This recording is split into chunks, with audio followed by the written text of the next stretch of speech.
Assalamualaikum warahmatullahi wabarakatuh. Perkenalkan, nama saya Nabila Permatasari Laksono dengan 3 digit NIM akhir 049 dari Teknologi Rekayasa Otomasi, Fakultas Sekolah Vokasi dari Universitas Diponegoro. Di sini saya akan menjelaskan sedikit tentang materi pengenalan IC-EDA, mulai dari PCB. PCB sendiri itu adalah Printed Circuit Board, adalah papan rangkaian yang tercetak yang berfungsi di mana sebagai media untuk menempatkan dan menghubungkan komponen elektronika menggunakan jalur tembaga.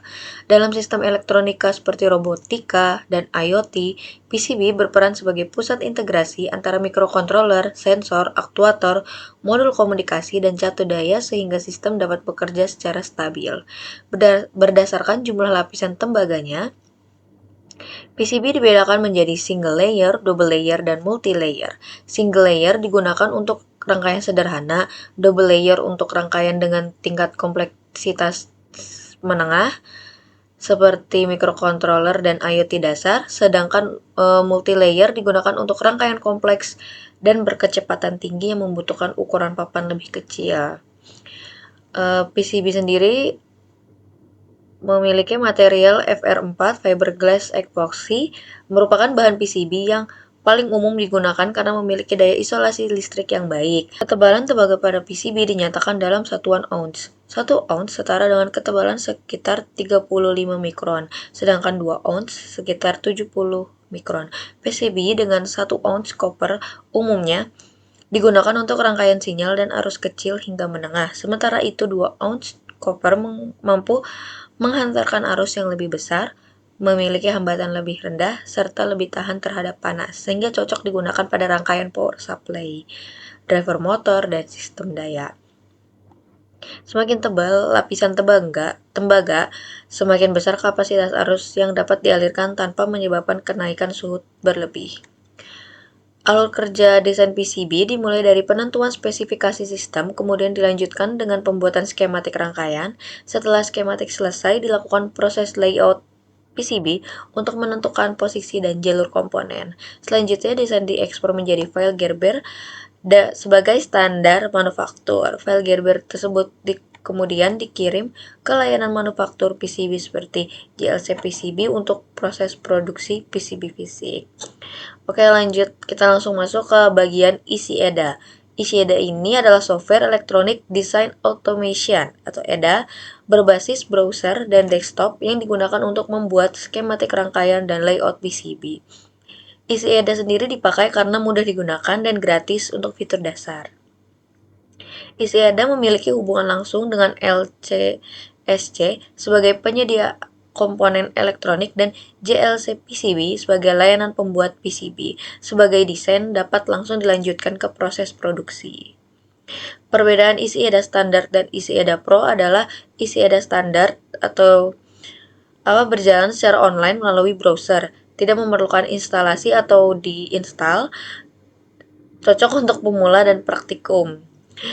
Kalau IC-EDA Pro itu aplikasi offline yang harus diinstal, yang dimana performanya lebih stabil untuk desain kompleks, fitur profesional lebih lengkap, cocok untuk pengguna lanjutan atau yang lebih profesional. Gue kayak ngulang sih. Antarmuka IC-EDA sendiri terdiri dari menu bar, yaitu akses perintah utama kayak file, edit, design, dan tools. Lalu ada panel library yang di sebelah kiri, yaitu berisi simbol dan footprint komponen. Ada kanvas, area kerja utama untuk menggambar skematik atau layout PCB. Ada panel properties yang di sebelah kanan, yaitu pengaturan detail komponen dan jalur. Half offline mode adalah fitur yang memungkinkan IC-EDA tetap digunakan meskipun koneksi internet terbatas. Pada mode ini, pengguna masih dapat mengedit skematik dan PCB, sementara sinkronisasi code dilakukan saat koneksi kembali tersedia.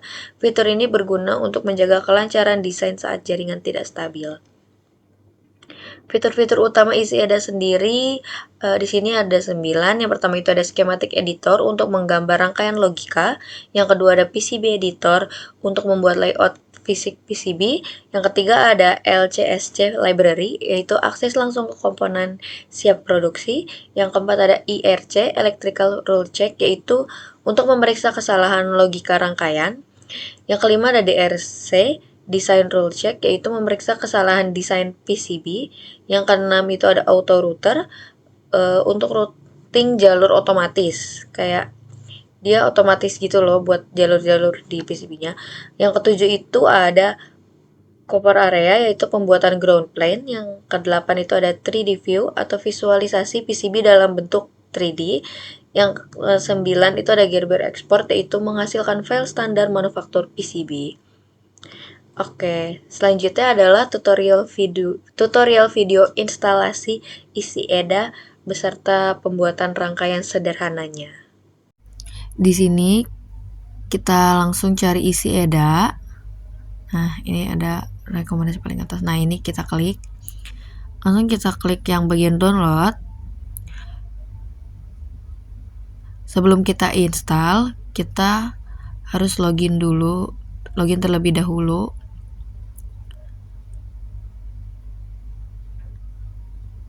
Nah, di sini kita bikin akun. Langsung aja dari Google kalau mau lebih cepatnya. Tiba-tiba kan lagi cerita segitu bilang kelompok lu tuh aman. Dia gitu kata gue, apaan nih, dia sangka sampai gimana Mas gue? Yang kecil tuh mereka doang, jadi nggak panikan sama Anjir. Langsung nggak bisa. Nah, nanti kalau udah masuk, nggak ada yang lupa lupa isi nama. Terus ini learning to teaching. Nah, Terus jangan lupa diklik yang learning and tracking. Ini nggak usah di checklist, langsung next. Kamu masih promosi doang. Katanya download, kok kesini? Belum sampai. Nah, ini isinya pilih aja buat ini nih. Ya. Iya. Buat Ini ke beginner. Nah, PCB. Nah, ini buat Terus kita klik isi aja. beginner aja. Bisa skip. jadi situ. Terus langsung Terus aja itu kita lewatin. skip. Nah, ini kita skip aja, Nah, nggak terus apa-apa. balik ke yang download tadi. Nah, ini udah tertampil isi EDA yang di web. Terus kita keluar lagi, kita klik lagi yang download. Nah, ini Nah, ini udah. sesuaiin Nah, sama terus yang- versi laptop ya. login Karena di sini ya. aku pakai lagi install di Terus di Windows. Nah, ini kan udah login ya. ini kan Windows. ya. Jadi aku Windows 10. kliknya yang Ini Ya. Windows Harusnya ini ternyata yang sesuai atas, spesifikasi Windows laptop. 10. sama bayar. Mau bayar. Apanya? Dah. Nah, ini nunggu sampai udah Install. keinstall.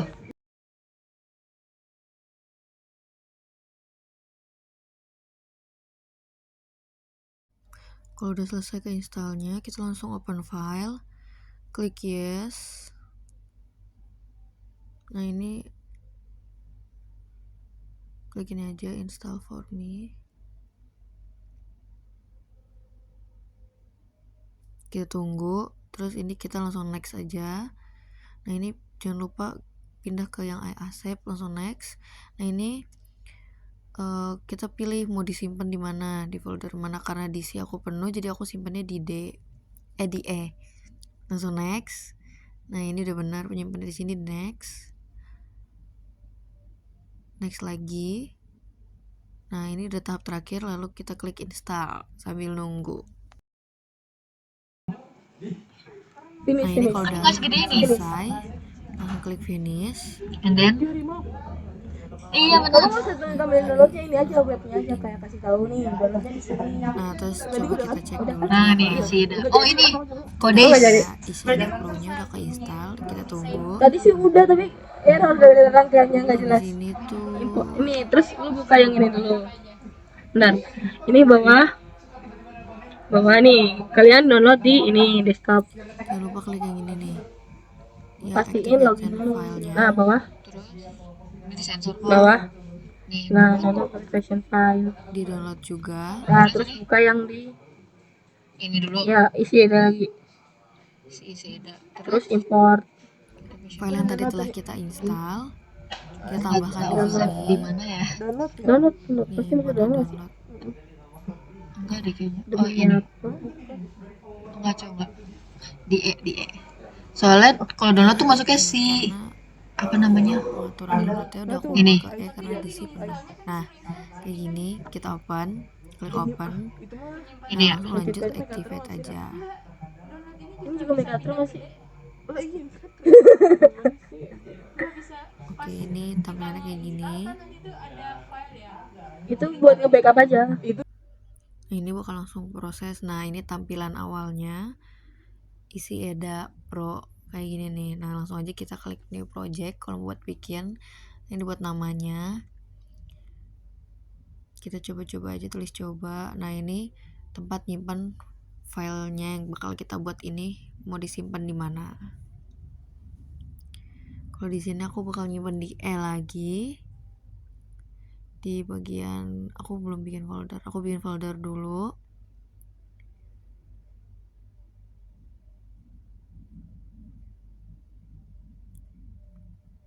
Nah, ini Mekatro praktikum karena ini mata kuliah praktikum mekatronika. Langsung aja kita lanjut. Nah, begini tampilannya. Jangan lupa klik ini nih. Klik skematik 1.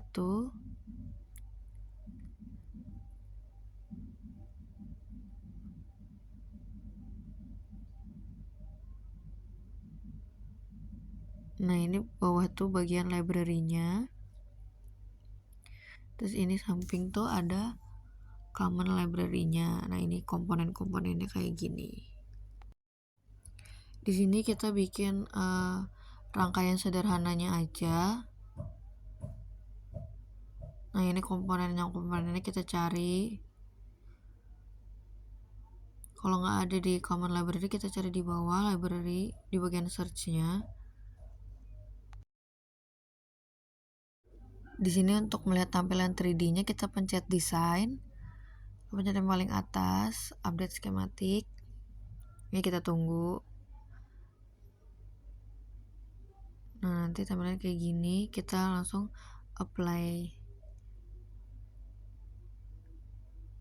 Nah, jadinya gini deh. Bentar. Karena ini nggak pakai mouse, jadi agak susah ya.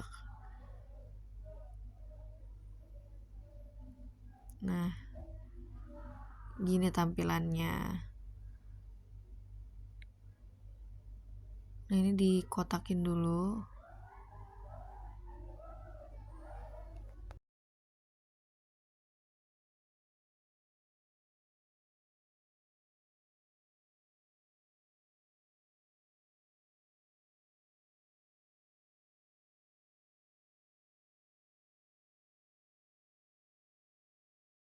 Nah, ini tampilan akhirnya. Jadi kayak gini, cuma ada yang belum keproses dan ini nunggunya lama banget. Jadi aku nampilannya sampai sini aja. Sekian dari saya. Terima kasih. Mohon maaf jika ada salah kata dan kalimat.